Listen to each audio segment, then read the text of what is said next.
নমস্কার বন্ধুরা, কেমন আছেন সবাই? তো এগুলো কি আপনারা যদি বলতে পারেন, চলুন আপনাদের বলতে হবে না, আমিই বলে দিই।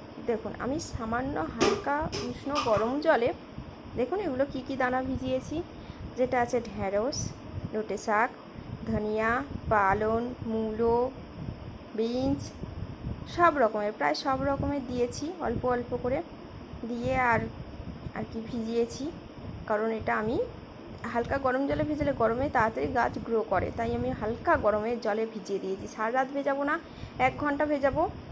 ভিজিয়ে এটা আমি ছড়িয়ে দেবো, আর ছড়াবো আমি সন্ধেবেলা।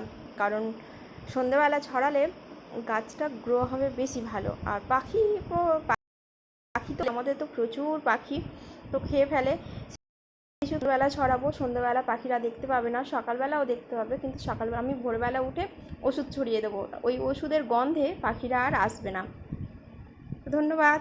কেমন লাগলো আমার এই ভিডিও? আর হ্যাঁ, এই গাছের যে চারাগুলো হবে আমি অবশ্যই আপনাদের দেখাবো। ধন্যবাদ।